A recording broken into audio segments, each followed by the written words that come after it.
are you? Good. Good? Good, all right. So we're back to talk. So we didn't have last week's because we had the alumni panel on Thursday.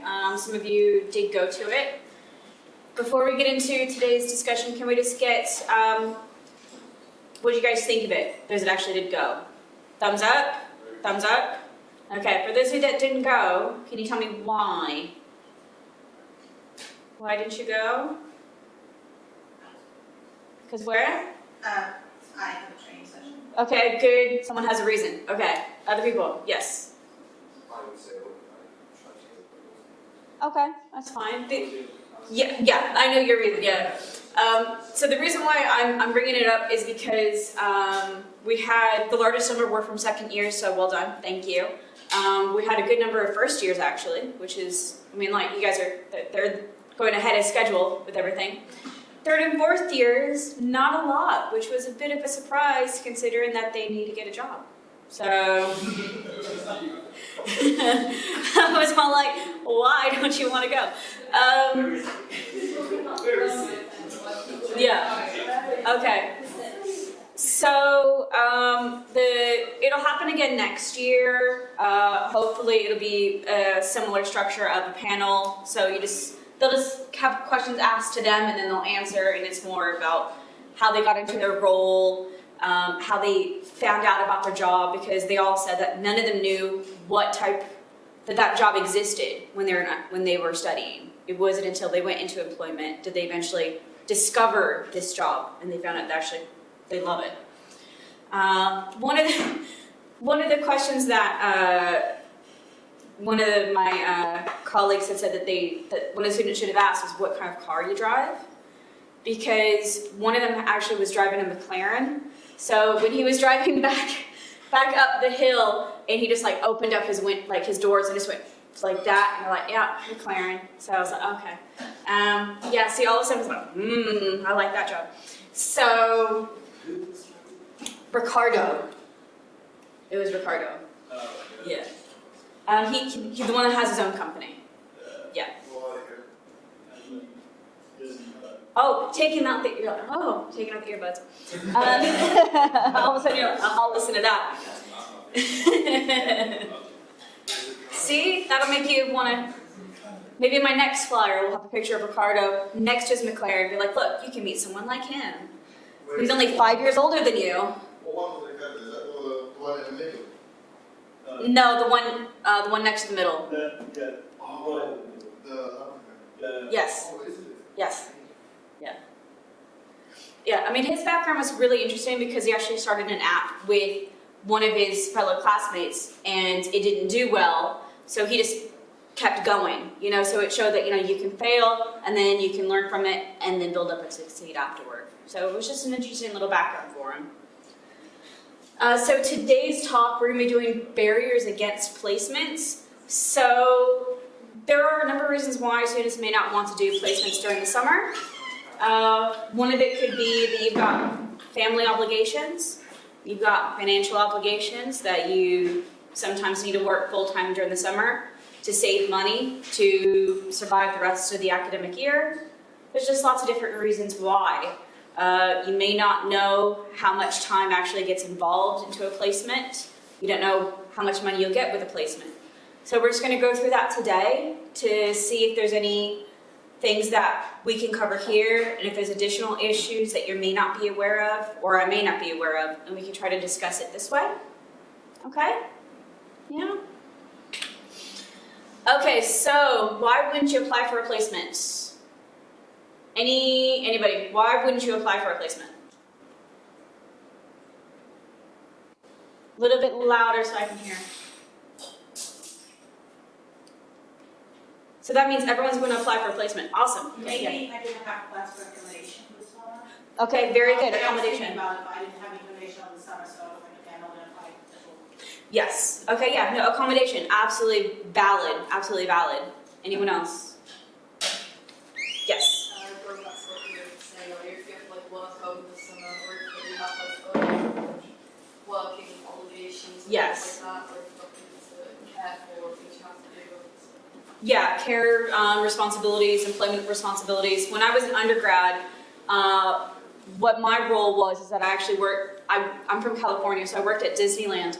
And then during the summertime, in order to save my job for the next year, I had to work that summer.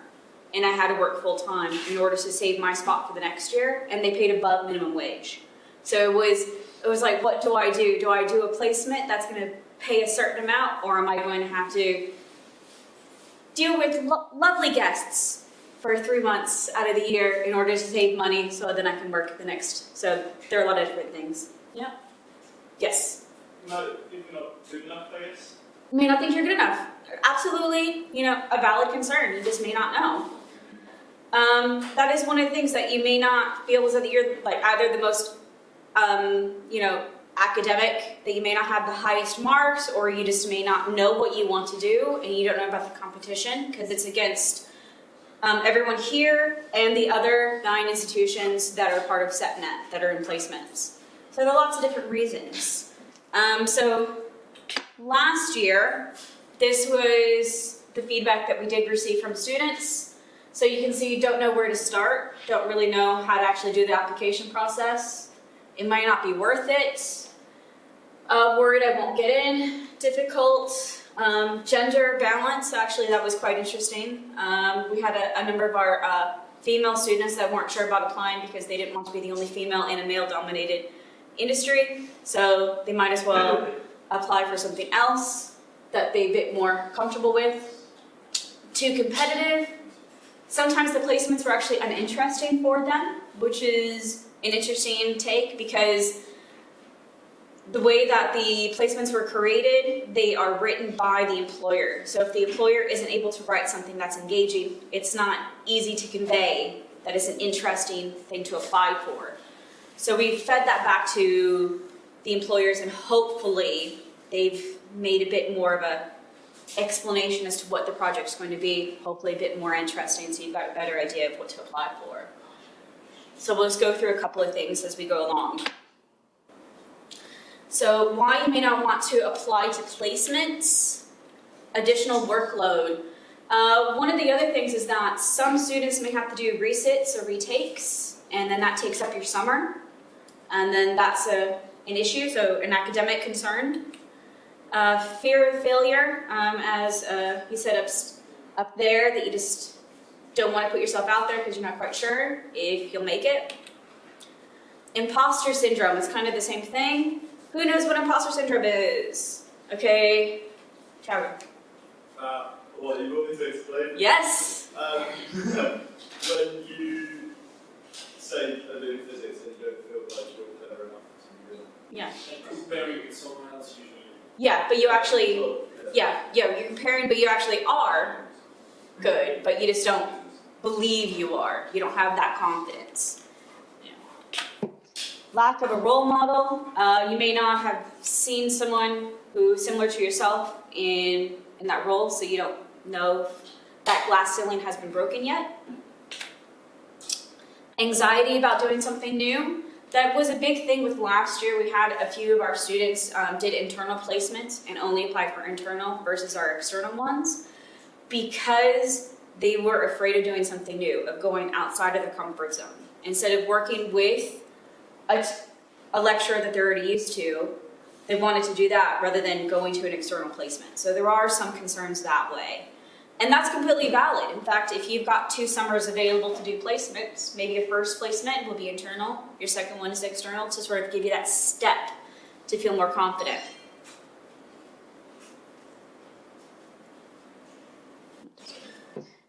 Anxiety about meeting new people.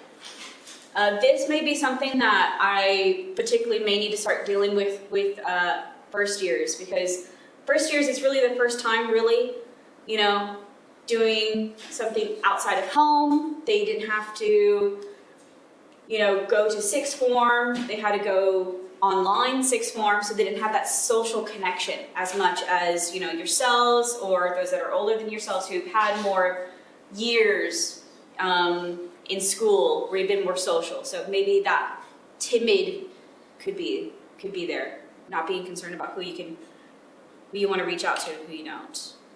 Anxiety about interviews. That's a big one as well. Going through an interview, especially because it's going to be an interview that is like a business interview. So it's not going to be you being interviewed by Andrew Casey. You're going to be interviewed by someone who's actually in HR at AWE that are doing defense. You know, it'll actually be a very professional interview, and that could be daunting if you've never had that before. So worried you can't take on more work. So that could be one of the issues. So you're worried about there's so much you're already going to do in the summertime, or you've already done quite a lot over the 9 months of academic life. You want 3 months of break, which is completely valid as well. I mean, you want to have that break. So you don't want to do too much. Well, the placements themselves are 8 weeks. They are not full-time, so they're not 40 hours for 8 weeks straight, okay? And a lot of them are quite flexible depending on the employer. So actually working with them, talking with them, saying that you would like to have a hybrid experience, or you want to be online. They do have these available, because remember, up until recently, life was just online. So they have become far more flexible with being varied, with having that option for you. For those of you that have been working in your second year, you should have a CV. Yes? So technically you don't need to create a new one, although you should probably update it. But yeah, so you already have one. You've already written a cover letter. So you're already ahead of the game when it comes to both of those. You already have experience of doing both of that and getting feedback from Andrew. Some of you have had feedback from me. And we have drop-in sessions coming up with Gemma Seabrook from Careers and myself during this time on Monday at 12 o'clock, so you can have feedback when it comes to your CVs and cover letters. So you've got that already available. So you know how to identify your skills because we've talked about it. We've talked about how everyone has experience with Python, but then how in your CV you can say, I learned about it through this particular module or this particular project.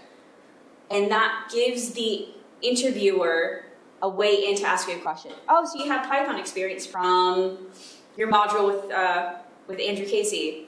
Tell me about it. And then you can just talk about the project. And that gives you a way in to already give an answer that you already have in your head.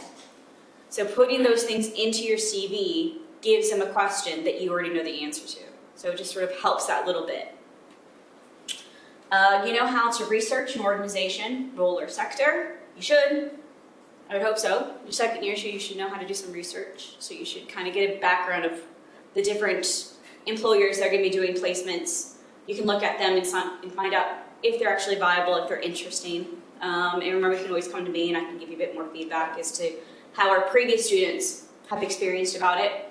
And I can also contact our previous students who have done placements for those companies, and then you can talk to them directly, which could be a good way to sort of get their experience and how they felt about the placement as well, which is probably a good shout, get a peer-to-peer support.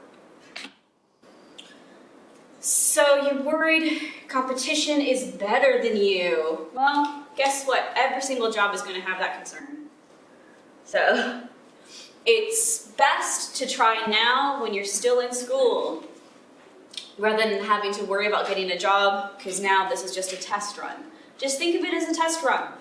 It gives you that chance to go beyond your nervousness now so that you have more experience going forward. So build your self-confidence with a pep talk. That's not my note, but I'd still say do it. It's all like, yay me. But really, it just gives you that chance to have that one step ahead of everyone else, because you would have gone through an interview process, gone through the application process, and it just gives you that chance rather than having to wait until after you graduated and then have to go through it for the very first time. And that itself is very daunting because you don't have the next academic year to fall back on. Whereas right now, all of you do. Okay? Okay, so one of the other points that we had was that you're scared of change. So scared of being out of your comfort zone, scared of anything that could be different. So at this point, you only are applying. This is all we're asking you to do, is to apply. That's it. That's just step one. Nothing else. Okay? So that's it. Just making sure that you've got a CV and a cover letter that's targeted to a particular application. That's it. That's not anything more. And then if you do get invited to an interview, well done. That itself is great. You could even, refuse it if you don't want to do that interview, if you're a bit too nervous. Just do one step at a time. So right now, all we're doing is asking you to apply just to get that practice. And that way if you get an application, then that means you have an interview, then you have done a very good application. So it just gives you that practice to go ahead. So that's all we're asking for you to do right now. So some strategies to help you get over your imposter syndrome. Remember, you're not alone. There are so many of you, especially in your second year. There's a lot of you, actually. So you're all pretty much on par, but you guys have a lot of different experiences. Maybe you don't volunteer work, have jobs. You just don't really know. So just do a lot of different things. Just remember that, that you may not be confident, but remember, every other person in this room probably is also feeling the same thing. Some of you are giggling, but it is true.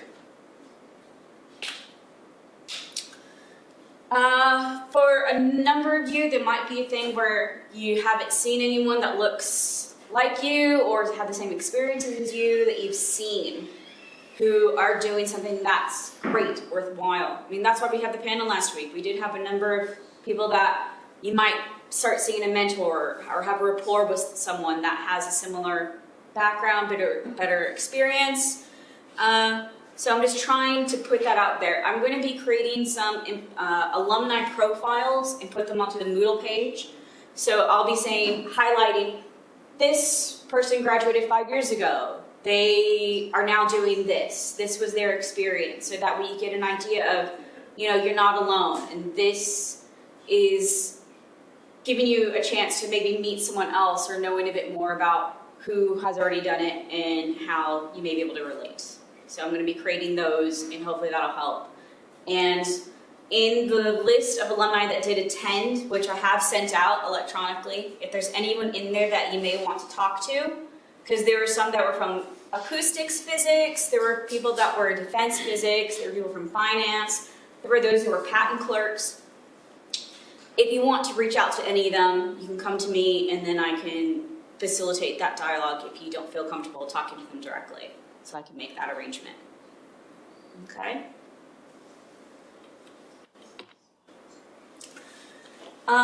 Some of you may say that it's not the right time. I know that someone actually has already booked a holiday for the summer, so it's like, oh, well, they can't go.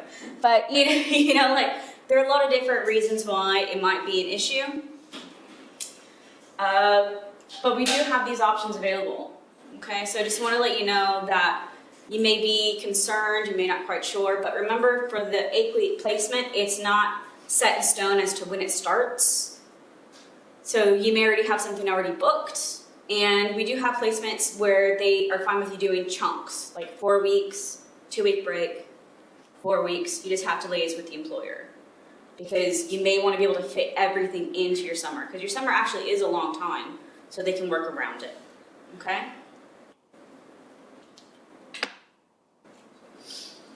Okay, so tips for coping with job interview anxiety. Do your research. What's the best part about going to an interview is that you'll also be interviewing the potential place.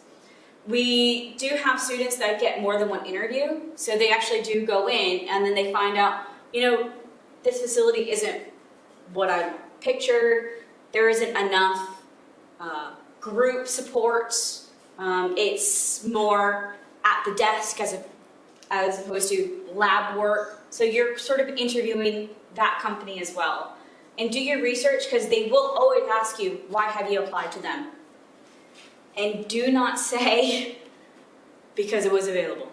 No, that is not. They will be like, you're out. So have something in there. I did have a student who applied to the CERN placement. And what was really good is that, because when you think of CERN, you think of quantum, right? You think quantum because you think of the Hadron Collider, all this stuff. But you do know that they do a lot of electrical work there, right? Yeah? So the student actually was very focused on that aspect. So looking at the other part that because people go, ooh, CERN, you know, it's like the new science and like it's so fancy, you want to go there and look, but they actually did a very specific saying, I saw this thing, I looked into it. So they show, oh, you've got a direct, very specific interest. So if you don't want to do all the research, find something very specific about the company and answer that way. So in that way they know you've done your research because you are answering that very specific question. Okay? So don't just say, I was open. No. Please don't do that. Okay. And remember, just being offered an interview is amazing. I mean, I know a lot of people say, you know, like when they, like actors, like, oh, it's just an honor to be nominated. You know, but it is true though, because you've been whittled down from 150 students to probably 10. You know, so that in itself is such an achievement. So just be really excited, and remember, you don't have to even go to the interview. You just say thank you very much for the offer, but I'm going to look elsewhere, something like that. So then that way you still have that contact, so you haven't just blanked them. So then that way you can contact them in the future. Okay. Okay, so hopefully to help stop you feeling nervous about any of this stuff is that don't expect to know everything. When they ask you a question and if you don't know the answer, just like they said at the panel, just say that you don't know. Don't try to come up with the answer in the interview because they know when you're making stuff up. So if you say, oh, that's a great question, I would like to know more about that. Because remember, they're interviewing you, you're second year. They know you don't know everything yet. And they feel great when you can acknowledge what you do and what you don't know, and what you want to learn more about.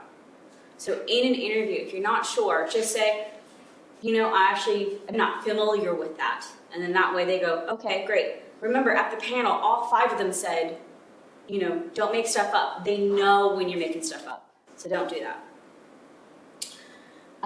Don't be too big for your boots. Okay. So don't go in there too cocky. I mean, go in there confident, but don't go in there and be like, this job's mine. You know, just be like, I know what I'm doing. You know, so just be on your best behavior is basically what I would say. Also, when I say write it all down, what I mean is that in any interview, bring a pad and something to write with. Even if you're just writing, oh my God, I can't wait to leave. Like, that way it looks like you're engaged. Like, I'm not joking. When I interview people, if I see that they have nothing in front of them, I do not think they're engaged. I instantly go, they don't care. It's the easy way for me to whittle down 5 people who are applying to 4 or to 3. It's the easiest, quick way to do it. So tiny little things like that can just reduce people's numbers very easily. And even if you just like put in today's date or the name of those that are interviewing you, because a lot of times you'll be interviewed possibly by a panel of 2 or 3, write their names down. Write their names down where you can see them. So like Jennifer, Mark, Sydney. That way you know exactly who they are. Because when you're being interviewed, you're going to get nervous and you may forget their names. And it's just an easy way of like, oh, Jennifer, that's a great question. You know, it just gives you that little bit extra support that way. Okay, so 5 things that you should never do if you don't get the job or placement. So you've applied, you've gone through the interview, and then they've still said, I'm sorry, not this time. Don't overreact, because remember you got all the way to interview. That's fantastic. Don't take it personally, because it may just be that the other person had a better day in the interview. They had a bit more experience with one particular area. Because, for instance, the University of Surrey, they don't have as much mathematics in their program as yourselves. So if you went up against someone from Surrey for a job, and they were asking mathematics questions, and then you can say you've got mathematics in, you know, from year 1, and these were your modules, you're more likely to get it because you've had that academic background versus another student, but you're still both second years. So it's just some things like that you're not even aware of that could just happen. Do make sure you keep reaching out. Just like I said, if you didn't want to do the interview, reach out and say, thank you for your time, I appreciate it, I'm going elsewhere. If they say no, say, thank you for your time, I appreciate it, can I please get feedback? Because that shows that you are, forward-thinking, forthcoming, that you're personable, and it's most likely going to be a contact you can keep in the future. And then don't just reject the feedback, because if they actually do give you feedback, it will tend to be something very specific to yourself. They won't just say, you were okay, but we went with someone else. With a placement, they're much more inclined to give you very specific feedback, okay? The reason why is because they're creating this very small, short project. So they're making it very personal to themselves. So whoever is your supervisor, it's personal to them. They want this. Because a lot of times they're doing very industry-specific projects. This is the chance to do research they may not have been able to do. So that means you're going to be working closely with someone, and they are more inclined to give you feedback because they want to see you succeed. So it's not just going to be a random person from HR giving you feedback. It's going to be the person that you've worked with quite a lot. Okay? I'm going to put this on Moodle, but here's some links if you want some more advice, because I just sort of give you just like a brief snapshot of everything. But this gives you a bit more detail about careers advice, imposter syndrome, 5 things you should never do if you don't want to get the job. That's actually a really good link. It's very tiny little things, like I told you about like the notepad and things like that. It's like 5 things you just don't do. One of them is like if you go into a place that has a receptionist, say hello to the receptionist, look them in the eye, find out their name. The reason why is because sometimes the employer then goes, so, tell me about the person who came in. Because the receptionist sees everybody. So they want to get the receptionist first take. Okay? Like, it was a number of years ago where I was a support person for a long panel of people who kept coming in for interviews. And then they had to come in, and then they had to do some lab work on a computer to test their skills.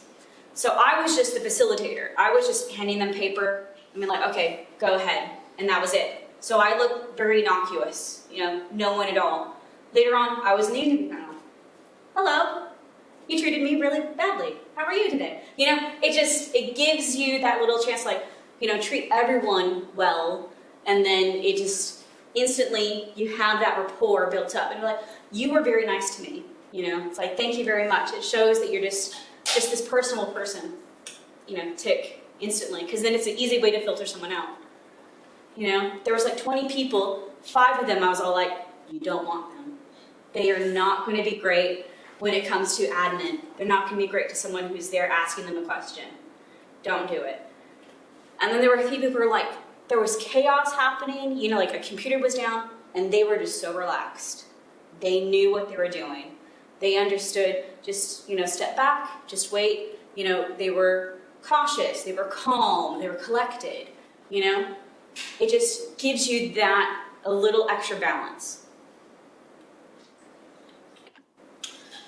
Okay, so again, if you have any issues related to maybe things that we hadn't covered when it comes to, say, personal issues, things at home, because you may have care responsibilities, this link actually will help you with that pastoral support if necessary, because that's not something that people tend to divulge. So there are other issues that may come across, and that is there as well to help you. So what I'm going to do now is show you this. Look, it's a QR code. Phones. So, just a second, Joe. So for those of you that want to do a SETNet placement, you have to register ahead of time. You have to register before applications. The reason why is because then when the jobs become available, we'll send them to you directly. Okay, so then that way we also know the number of students that are expected to apply. Because we know across the 9 institutions how many percentage-wise have registered. So for Royal Holloway, the number of students that are allowed to apply for SETNet placements, right now only 27% have registered. So, hey, the odds are ever in your favor. So this is just to let you know. Tiago and then yourself, because Tiago was the same Is that person. the same link as what you sent in an email No. No. Oh, yes, sorry, it is, yes, sorry, I'm thinking of it differently. Yes, Same question. yes, that's the same question, see? Excellent. Yes, so if you have already gone on and registered, you're great. If you haven't registered, this is the link, okay? It's just a very quick one. You just put in your name, you put in your year, you put what university you're at. That's it. That way we have you registered and then we can send it to you directly. Yes. Are you aware if there should be a confirmation email to do this? That is an excellent question. Did you get a confirmation email? Because I do not know. I don't remember like twice. I don't recall. Okay. I don't know. That's a good question. So yeah. Still never went through. Yeah. So 27%, which is not too bad. So I know that all of you are second years, but I just wanted to give you guys a bit of a heads up. So this is new information. Some of you aren't paying attention, but we'll leave it there. For those of you that are paying attention, so second years, if you are doing a BSc, guess what? You have 2 summers. It's not just those who are doing the MS. It has now been changed. So that means if you were doing the BSc instead of the MSc, you still have 2 summers. So even though you will graduate at the end of your 3rd year, you can still apply for placement. Yes. Does that apply for joint masters students? Yes. Also, Yes. So any physics student who is doing a 2nd year, remember you now have, after your 2nd year and after your 3rd, regardless of what program you're on, can apply for SetNet placements. You have 2 summers to try. Okay? So that gives you that chance. So you've got 2 chances, which is really good, especially for those that are 3rd year who are looking for a job, because then they have a decent way in. Because a lot of times, a lot of placements, they do offer positions to those that have been actually really good at what they've done. We've got a number of MPL students that then go on and work there. Because MPL gives you about 6 or 7 placements during the summer. So that is good new information for everybody. And on the 1st of March, the placements are going to be out and published. We will also have internal placements. Those will be out and published on Moodle. And they are usually about 8 of them. So you can apply to both. And then you can interview for both, and then you can choose if you get offered more than one. And remember, there are other external placements. I've sent them out electronically, and they're also posted on the board in the hallway across from my office. Okay? Any questions? Comments? Okay, let me just look at next week real quick.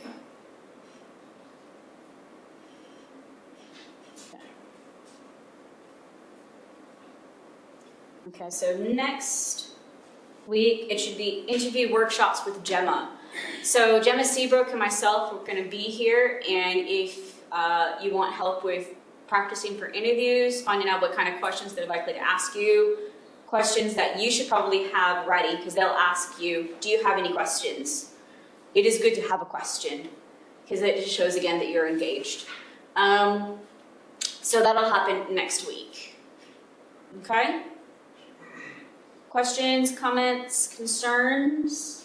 No? Such an engaged group today. All right. Well, yes, thank you very much. Okay, I'll let you guys out now. Thank you very much for showing up. Appreciate it.